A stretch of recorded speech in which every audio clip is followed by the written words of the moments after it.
Sebelumnya Assalamualaikum warahmatullahi wabarakatuh. Perkenalkan, nama saya Rosi Kurniardi, NIM terakhir 035 dari kelas 2 BGC. Di sini saya izin mempresentasikan materi saya yang berjudul otot dan gerak manusia. Jenis-jenis otot. Yang pertama, otot rangkap, juga dikenal sebagai otot lurik atau rangka, terhubung ke tulang melalui tendon. Otot rangkap bekerja di bawah kontrol sadar, gerakannya cepat, kuat, dan responsif, bertanggung jawab atas sebagian besar gerakan tubuh. Yang kedua, otot polos, ditemukan di dinding organ internal, di saluran pencernaan, pembuluh darah, dan lain-lain. Gerakannya involunter atau tak sadar, bekerja secara otomatis untuk fungsi tubuh penting.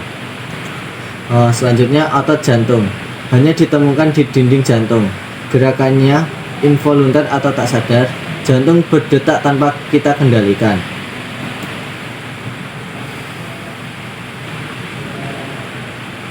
Selanjutnya, struktur otot rangkap. Yang pertama, serat otot. Serat otot adalah unit dasar otot. Sel panjang berintik banyak, dikelilingi sarkolema dan mengandung miofibril. Yang kedua, fibril otot. Struktur silindris di dalam serat otot tersusun dari sarkomer, bertanggung jawab atas kontraksi otot.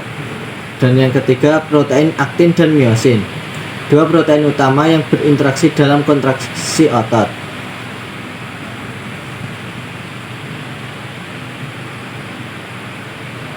Yang selanjutnya, proses kontraksi otot. Kontraksi otot adalah proses kompleks yang memungkinkan tubuh bergerak dari mengangkat benda hingga detak jantung. Proses ini melibatkan serangkaian interaksi antara saraf, protein, otot, dan energi.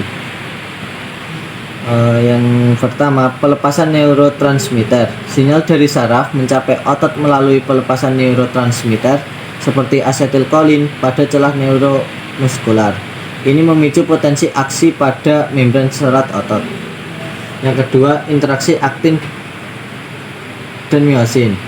Potensi aksi menyebabkan pelepasan ion kalsium dari retikulum sarkoplasma. Ion kalsium ini berikatan dengan troponin, menggeser tropomiosin sehingga situs pengikatan miosin pada aktin terbuka. Kepala miosin kemudian berkaitan dengan aktin membentuk jembatan silang dan dengan bantuan ATP menarik filamen aktin. Yang ketiga, pemendekan serat otot. Saat filamen aktin ditarik oleh kepala miosin, sarkomer memendek. Pemendekan sarkomer yang terjadi secara serentak di seluruh serat otot menyebabkan pemendekan seluruh otot, menghasilkan kontraksi dan gerak. Proses ini berulang selama ada sinyal saraf dan ketersediaan ATP.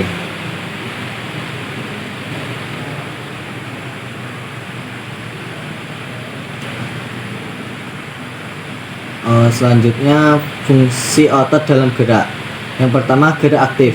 Otot menggerakkan tulang dengan menariknya melalui tendon, menghasilkan gerakan nyata seperti mengangkat atau melangkah. Yang kedua, gerak pasif. Tulang berfungsi sebagai pengungkit dan sendi sebagai poros, memungkinkan rentang gerak yang lebih luas dan menambahkan kelenturan tubuh. Dan yang ketiga, koordinasi otot. Otot bekerja secara berpasangan. Otot agonis melakukan gerak utama, sementara otot antagonis bekerja berlawanan untuk mengontrol dan menyeimbangkan gerakan.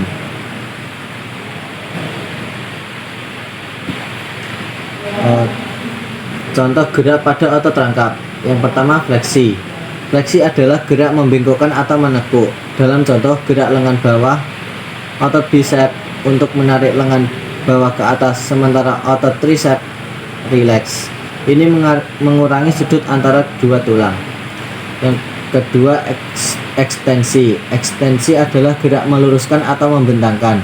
Dalam contoh gerak lengan bawah, otot tricep mengerut untuk mendorong lengan ke bawah, sementara otot bicep rileks.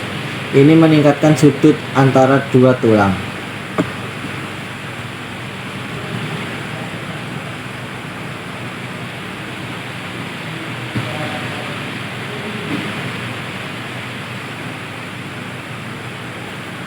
Pentingnya otot untuk kesehatan. Yang pertama, kekuatan dan kestabilan. Otot yang kuat memberikan dukungan penting bagi tulang dan sendi, membantu menjaga postur tubuh yang baik dan mencegah rasa sakit. Yang kedua, metabolisme aktif. Massa otot yang lebih besar membantu meningkatkan laju metabolisme basal tubuh, yang berarti tubuh membakar lebih banyak kalori bahkan saat istirahat. Yang ketiga, pencegahan cedera. Otot yang terlatih dan kuat bertindak sebagai pelindung alami bagi persendian dan tulang, mengurangi risiko cedera akibat aktivitas fisik sehari-hari atau olahraga.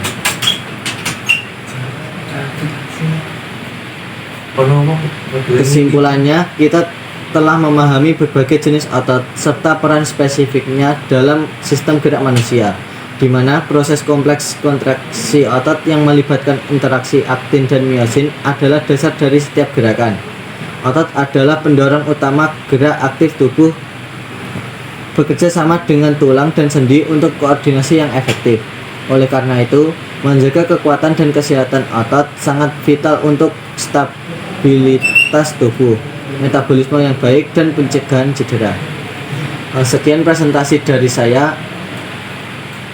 Saya akhiri. Wassalamualaikum warahmatullahi wabarakatuh.